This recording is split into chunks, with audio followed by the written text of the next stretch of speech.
Hi dear cricket fans, subscribers and friends of Cricket Happenings. This is your host Ram welcoming you to your favorite edition of Cricket Happenings. What I'm going to look at today is the match between South Africa and New Zealand, the seventh match which was played in the ICC Cricket World Cup 2011. South Africa versus West Indies, which finished in South Africa actually taking it very easily over West Indies by winning by 7 wickets. But today what I'm going to do for a change, dear fans, dear subscribers and friends of Cricket Happenings, is because I actually uploaded a video with a full report, but unfortunately that video didn't upload for whatever problems YouTube had. Well, I do apologize for that. So what I'm going to do is I'm going to do a quick wrap up. Basically, it's not a wrap up, it's just going to be a review. It will not be a full report, but I will definitely touch on all the salient aspects of the game. So let's do it for a change and see how it goes here with you guys. So the first thing that we are going to, as I said, this is between South Africa and West Indies, which was the seventh match in the Group B, which was played at the Firozshah Kotla, Delhi. Now, Firozshah Kotla in Delhi, it's a long time since any international matches have been played at the Firozshah Kotla. So it was very interesting to see how things would pan out. Well, as far as West Indies were concerned, South Africa won the toss and inserted the West Indies in. South Africa got their Imran Tahir, the right-arm leg spinner, the Pakistan-bound leg spinner, into the squad, who was playing his first one-day international match in his career. And that turned out to be a masterstroke as far as Graeme Smith of South Africa was concerned, because he picked up 10 overs, 1 made and 41 runs and 4 wickets, and was absolutely impressive with his bowling, with his right arm leg spin. He has that very vital weapon in his armory, that's the googly, which all the leg spinners are supposed to have.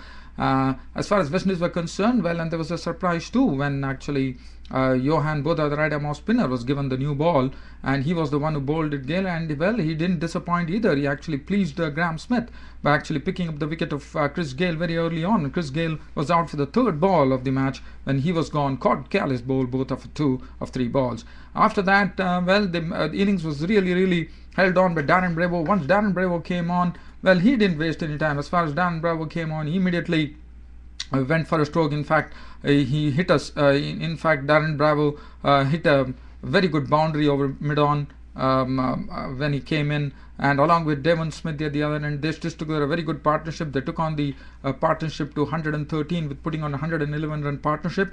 Darren Bravo was absolutely superb. He showed why he's a replica of Brian Lara of West Indies by playing some scintillating strokes, and it was a real treat to watch Darren Bravo. The crowd got a first look at Darren Bravo, and he was absolutely superb. He's the brother of Dwayne Bravo, the all-rounder, and well, he actually contributed in a great measure to the West Indies innings, as he was the highest scorer with 73 of 82 balls, 8 fours, and that one-handed 6 that he struck over long on of the bowling of Imran Tahir. When Imran Tahir came on, actually Imran Tahir was removed off the attack because Darren Bravo went after him, and Graeme Smith had to actually remove him from the attack. After that, Darren Bravo, he contributed 73, and Devon Smith made 36 of 57 balls with 3 fours. The disappointment was Sarwan was a disappointing. He was LBW bowled Imran Tahir for 2. Chandrapal, well, he contributed 31 of 51 balls, 1 4 and 1 6. Darren Bravo was very aggressive as when he came into the crease. In fact, West Indies were 120 for 4, but that didn't really matter for Darren Bravo. Darren Bravo went after the bowling. He collected a very good 40 of 37 balls, 1 4 3 6, and he was out in a very silly run out with Shivana and Chandrapal. Actually reverse swept the ball to Morkel and went for a single, and he was halfway down the track, and Darren Bravo and in fact Darren Bravo was the Dwayne Bravo was the man who had to forcibly respond to that, and he sacrificed his wicket, and that was a very vital thing for West Indies according to me. Probably the score would have really gone to over 270, because 222 was what West Indies got in the final analysis. I thought that was a very crucial turning point in the game, I would say, because Dwayne Bravo would have get a great difference, and finally when he was bowling, well, unfortunately Darren Bravo had to go for a scan because he had a knee injury while trying to field a ball from Smith when he went midway through. So hope everything is fine with Dwayne Bravo there. He also didn't really contribute because his bowling, if you see, he bowled 2.1 overs, no maiden, none for 12, which was not good for West Indies according to me. Other than that, there was not much of a resistance. The tail really caved in. Kieron Pollard collected the first ball attack of the bowling of LBW Bolstein, who bowled superbly today, and Darren Sammy, the captain of West Indies, was also LBW Bolstein for a duck. So 222 was put on the board by West Indies. Indies. 4 for 41 with 10 overs and 1 maiden on his debut game for Imran Tahir. Both are 9 overs, no maiden, 2 for 48. Dale Steyn was superb, as I said, 7.3 overs, 1 maiden, 3 for 24. Mon Molkar, 8 overs for 35. Other than that, Robin Peterson bowled 10 overs for 49. As far as South Africa were concerned, well, South Africa really got, in fact, Chris Gayle also went Graham Smith's way and actually opened with Suleiman Ben, and Suleiman Ben was bowling well, but Kemar Roach was the one who actually got the breakthrough after Hashim Amla, the opener, played some risky strokes on his score of 14 or 15 balls with 2 fours, when it was an amazing catch taken by Devon Thomas, the wicketkeeper batsman today, who played in place of Carlton Borg, the injured one. Let me also talk about Devon Thomas batting. Devon Thomas, the wicketkeeper batsman, also did very well by scoring 15 runs of 26 balls with 1-4. And Kemar Roach actually picked up the wicket of Hashim Amla for 14 or 15 balls with 2 fours. And Jack Scalise was also gone soon after. When Suleiman Ben actually had Jack Scalise caught in the slips, low slips catch taken by Sammy. But before that, let me talk about Devon Thomas' catch. Devon Thomas took an amazing catch because the ball was going on to the wrong side, and Devon Thomas took a tumbling catch on his left. So his skipping was absolutely impressive today, as Tony Cozy in the commentator's box said, the West Indies commentator. And also his batting was also very impressive. He collected a cook 15 of 26 balls. Well, and after that, well, that was it for West Indies. As 20 for 2, West Indies would have been very happy with the outcome they had in the initial stages. But later on, AB de Villiers came in and played a superb knock. Well, he was superb today. His square driving was excellent. His timing was superb. I mean, everything. His contact on the bat with the ball was superb. He drove well.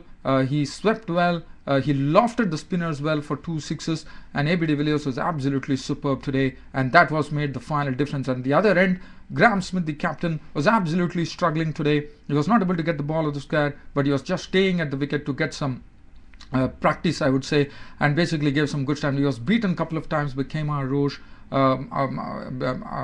Beaten outside the stumps, and Graham Smith was finally gone when he was bowled Kieran Pollard for 45 of 78 balls with 2 fours, because they took a good partnership. In fact, Graham Smith along with de Villiers put up a partnership of 119 for the third wicket, and that was well done by them. And then AB de Villiers, as I said, was the one who was threading the ball into the gaps, and what fine touch AB de Villiers was in. Probably one could also attribute that to the fact that AB de Villiers, as the commentators were very rightly telling, probably he has played a lot of cricket at the Firozshah Kotla, being in the Delhi Daredevils team in the IPL. So probably that was the case, whatever it was, but AB de Villiers was absolutely superb. He was instrumental in taking South Africa home there. He was not out on 107 in the end of 105 balls with 8 fours and 2 sixes. Duminy gave him company, not out on 42 of 53 balls with 1 4, and that was it for South Africa. South Africa had romped for the first victory in the World Cup 2011 by 7 wickets. 223 for 3 was the final tally of South Africa. AB de Villiers 107 of 105 balls with 8 fours and 2 sixes was named rightly the man of the match. As far as the West Indian bowling were concerned, Suleiman Ben, 10 overs, no maiden, 1 for 51.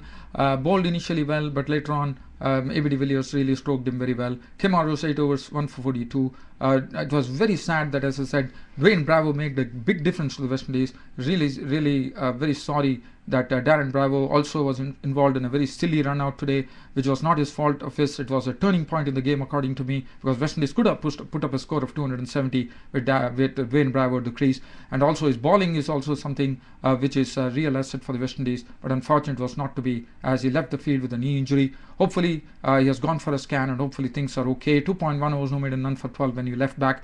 Darren Sammy bowled 8 overs for 40. Kieran Pollard 7.5 overs, no maiden, 1 for 37 was impressive. Chris Gayle 6 overs, 1 for 26, and Davin Smith bowled 5 balls and which yielded 5 runs. And de Villiers was South Africa was named man of the match. Well, tomorrow the game is between Australia and New Zealand. This is a day game which is going to happen here. So Australia and New Zealand clash. We can call it a Chapel Hadley Trophy too, which normally they clash, the traditional Chapel Hadley Trophy. So Australia and New Zealand will take on each other in a day game, which would be a very good game too. Well, other than that, dear cricket fans, as I said, the YouTube upload didn't come off properly. That was a full report that I made, but unfortunately it didn't go through. So that's the reason I've given you a quick report. and a very short preview. But Imran Tahir, let me tell you, he is a real bowler for the future. And what I really appreciate about Graham Smith, the captain, is he actually unleashed him on the big occasion. He played the cards close to his chest. It paid off. He didn't unveil him in the one-day internationals against India, as you know. But today he came in and went off with flying colours. And he's a real player for the future for South Africa. That's it for Cricket Happenings, dear fans. This is Ram signing off. Thank you.